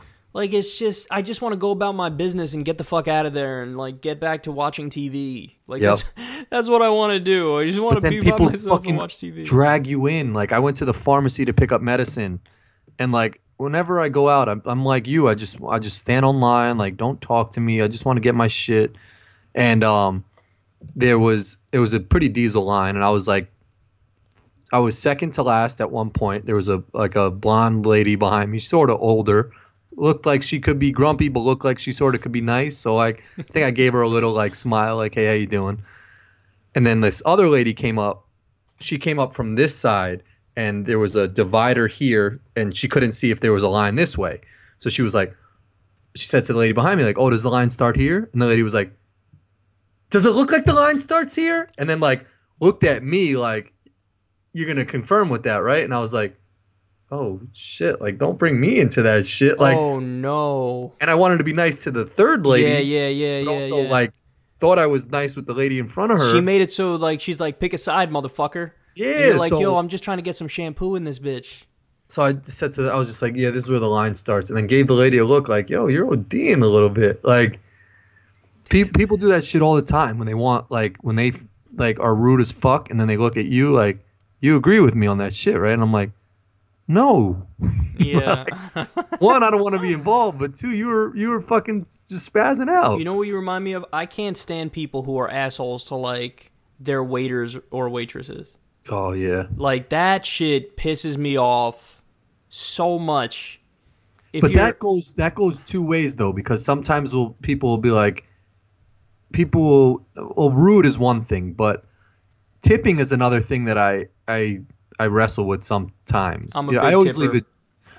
leave a solid tip, like 18 to 20%. But what if your service was fucked up, and what if your food was fucked up? You're still gonna leave 20%? Yeah, or a like big tipper. whatever. I'm a big tipper. Mm-hmm.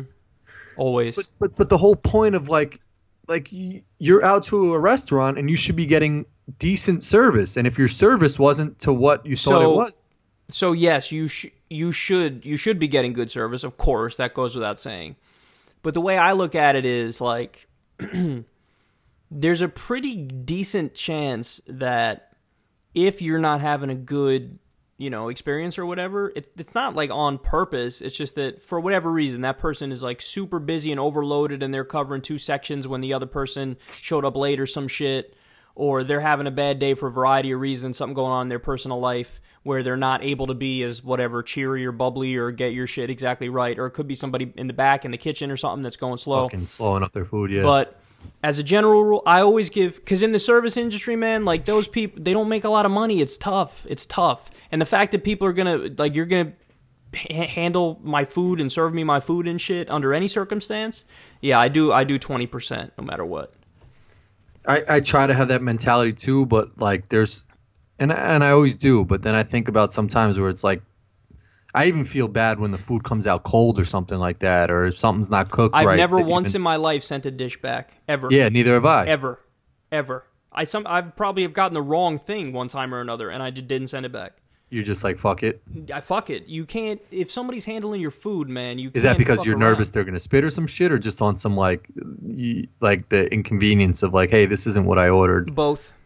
Yeah, both. I'm the same way, which in reality, like, you're out to a restaurant, you're paying for your food. A lot of people would be like, you fucking ordered, of course, and it should be hot and nice, but I don't roll the dice, and also the time thing too. Like, it's not like I've ever ordered something, like a burger and then got a tuna sandwich, and I don't like tuna. You know what I mean? Like, if they fuck up, it's like a little bit of a fuck up, and I'll just deal with it. But if I did get a tuna sandwich when I ordered a burger, I'd have no choice but to send it back just because I don't eat tuna. Yeah, I guess if it's something that extreme, like even the waiter or waitress would be like, "Oh wow, that's crazy. I don't know how you got that." Yeah, shit. exactly. Yeah. But I don't know. I even feel weird sometimes with like my parent or something like that would be like, "Hey, this soup's a little cold." I'm like, "Yeah, just eat the shit." Yeah, that's me, man. That's me. But a soup should be fucking hot. Like, you're paying for that soup. That's true. It should be, but if it sucks, I just deal with it. Like, if someone comes to my job and I'm fucking up, I don't like being a nuisance to people, man. I don't like being a nuisance. I don't like being that guy where somebody's like, "That's the guy who fucking didn't." Yeah, I know. And it's like, even if I was totally right in doing that shit, like, I still don't want to be that guy because they're not going to hear my side of it. You're going to be that guy that they're like, "Oh, you could just give him the grimy chips. He'll fuck," like, like, oh, if they put tortilla chips on the table, they just got a nasty basket, and you go there all the time, they'll just be like, "Just give him those shits. This dude won't complain." Whereas if you're the dude who fucking complains, maybe you can get some fresh shit. No, see, I think it's the opposite. I think that if you don't complain and you're generally nice to people, especially in that situation, people will fuck with you It'll more. pay off. Yeah, like they'll be like, "Yo, I like that guy. That guy's nice. Like, hook him up with another extra beer or whatever." Yeah, Think about it in the sense back in the day when we were in like high school or college or some shit, and we went to the bar. Like, if you fuck with the bartender, they'll give him that one's on the house. Yeah. If you don't fuck with them, We usually got those on the house because we've had like 8 at that point, and then he was just like, "This one's on me." I'm like, "Motherfucker, you couldn't have gave me one at 4, so I could have just bounced after the 5th." at Mickey's back in the day. We used to sing karaoke, all that shit. Oh man, yeah. I was thinking about that the other night. Do you ever have that feeling of like you'll be sitting there and some shit will hit you from back in the day, and you're like, "Oh, why'd I do that?" Like you feel like, "Oh, why did I do that one?" Did What you were thinking, like, why'd I do karaoke? Like, not obviously there were mad times I did karaoke where I loved it and we freaked it, but then there were other times where I was like, it wasn't the right time to do that song. Dog. I'm proud of every fucking karaoke moment. That's awesome. I'm jealous. There were. I had a friend once. We went out. We played in this basketball league in New York City. We went out.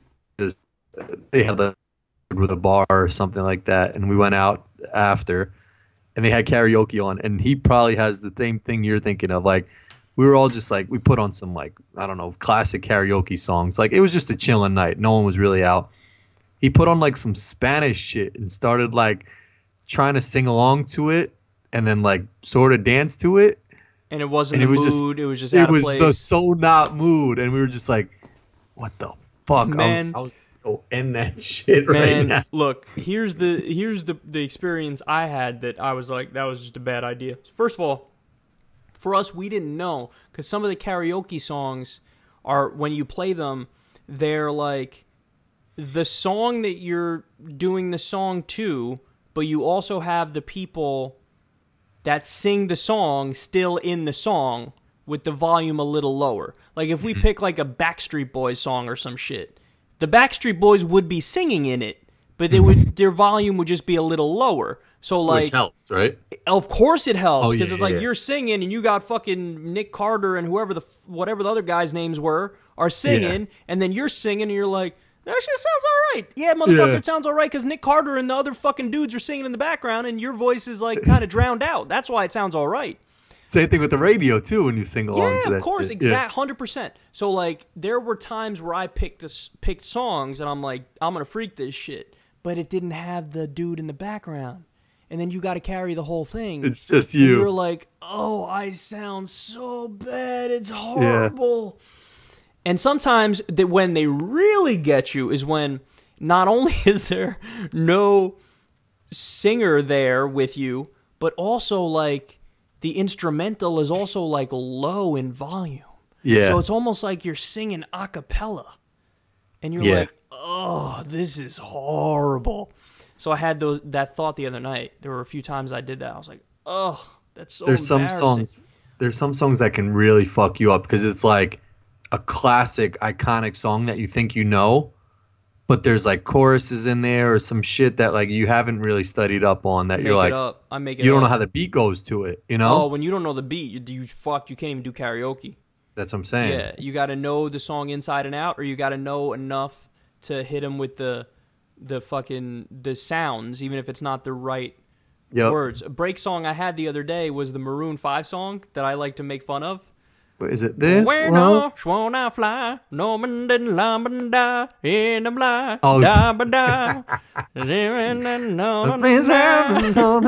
you have to do and you'll be good. See, that's what I'm saying. Like I could do that song karaoke and just make those noises and I'm good.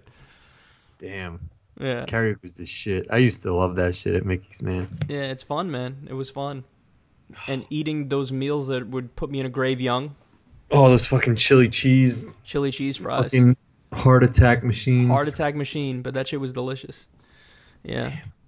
I should probably have those on like a cheat day. You should have that on one of your cheat meals. But I don't want to go back in there after all these years, and it's like I know. It used to be weird. Too. Like, oh my God, it's you. Yeah, that's the me. Worst. What's up? I used to go to a bagel shop. Oh, it was Sammy's Bagels, and they had this like long joint, and I used to put butter and cream cheese on it, and it would be so good. I used to go there like every day and get it, but I used to just go in, order it, and get it. But then there was two ladies that worked there that started like to know my order, so they would like I'd go in, and they'd grab it, and they'd start making it. And one time I wanted just like a plain bagel with butter, and they went for the other shit, and I was like they would like smile at me and talk to me, I was just like, I don't want to go there anymore.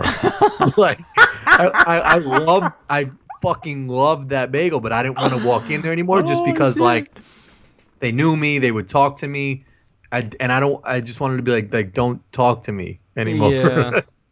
Like, don't start getting comfortable with me and know my shit. I feel like a lot of people will call you an asshole for that, but like I get where that instinct comes from because like that's part of your day that's like something you go to and you're just trying to get it out of the way to get the food and get it and eat it, and then like you got other shit you got to do. You don't want it to become a thing. You just want it to be like almost like, you know, hey, I wake up, I take a shower, and then I go do this. Like, okay, yeah, that's what it's like if there was somebody who just wanted to fucking start talking to you in your shower, you'd be like, no, I'm in the fucking shower. Like, get the fuck. Yeah. So with the bagel part is like, okay, you're on your way to your job or some shit, and you want to get that bagel. You don't have time to have somebody be like, oh, where do you go to school, sweetie? Yeah. You want to be like, you just want to get in and out. They're like, you want the bagel with the butter? I'm just like, yeah. Like, I just want to. So I stopped going there for a while. I'd have my mom go and get me the bagel when I was still living at home. Oh, man. That's so funny. Yeah, it's like, don't get too comfortable with me. I just want to come in and get my shit. And I don't mind talking to people. I like having conversations with people. But not when I do it every day. Like, conversations with the same people every day is like it's so too funny much. hearing you say this, too, because you're usually, like, the best I've seen with like being sociable with people and shit. Oh yeah, no, I loved I'm not gonna be like, no, don't talk to me. Like, I would obviously talk to her, but now when I park, it's like, fuck. It's not even just going there and getting the bagel now. It's like, this bitch gonna ask me about, you know, like last night or this and that. Damn, how many days did you go in there in a row? I'm like curious now. I used to go a lot. I used to work like 5-6 days a week, and I would always go right before and get that shit. How much was it? It was like a $2.25 or something like that because I got the cream cheese. That shit would be way more expensive now. Probably. It was so good. They would toast it a little bit. If I could have that now. Damn, I'm New York hungry, bagels man. are the shit, man. New York bagels and New York pizza do not fuck around. Waikiki bagel. That's legendary. I gotta tell you though, I'm close to a place that has amazing bagels. Really? Yeah, amazing bagels. On par with the Nourishell ones, and really. Listen, if somebody were to tell me that before I had these bagels, I'd have been like, "Go fuck yourself." Nothing compares to those bagels, but this place compares to them, 100%. But I don't have bagels a lot though because I don't have bagels a lot though because of how I'm eating healthy. Like I'll have a whole wheat bagel. I'm not doing low carb like you are, but I am doing like I don't have white bread, so like I'll have like a whole wheat bagel or something like that, but egg and cheese or something on it. But I guess on a cheat day I'm gonna have a plain bagel now because I haven't had that in forever. Oof, yeah. Plain bagel with cream cheese. Oh, come on, man. Come on, son. I miss bagels. I miss bagels and pizza. Someone tried to tell me in Chicago that the closest thing to New York pizza was Costco pizza. Listen, have you had the? No, don't even argue it. Have you had the Kirkland? Have you had the Kirkland or no? Maybe I don't. Not that I like remember, but you he was talking had it about because like you would remember it because it's fucking good? banging. Listen, Elio's doesn't hold a fucking candle to Kirkland pizza. Really? Elio's doesn't hold a candle to Kirkland pizza. Kirkland pizza blows Elio's out of the water. Now, in terms of is Kirkland pizza like New York pizza? No, I mean. You're not going to be able to match fucking pizza that you get in a pizza place in New York. That's just not going to happen. But if you have the Kirkland pizza, you'll want to eat that shit all the time because it is the best, without a doubt, the best frozen pizza I've ever had in my life. I'm talking about the frozen Kirkland pizza. I don't know if your friend's talking about. No, he's talking about like when you walk out of the cash register or whatever, and there's they have pizza there. Okay, that's different. I've never had like that. Hot dogs pizza. But I don't know. That might be good. You might as well try no. It's definitely good, but I was like, don't disrespect New York pizza and say Costco. Like, Costco's a chain, you know, like that's Yeah, I hear you. Yeah, for saying sure. like Burger King's chicken compares to like some fucking shit in Kansas City or something like that. Yeah, or like a Philly cheesesteak from Domino's is like a Philly cheesesteak from Philly at like a little place called Geno's. Yeah, seriously. Yeah, exactly. So that shit got me tight. He was like, so every time I see him, I'm like, dude, I don't respect your food shit, saying that Costco is like, I no longer respect your opinion. yeah. He tried to tell me, he actually, I had roast beef and he had like extra packets of Arby's, has like the special sauce. He was like, put that shit on the roast beef. And I was like, and I didn't really fuck with it. And did you do it and it was bad? It wasn't bad, but it wasn't like the best. He was like, have you had Arby's shit. like special sauce? I was like, no. He tried to hit you with like you're going to love this. And you were like, yeah. I was like, dude, you told me that Costco pizza compares to New York pizza. He was like, yo, just try it.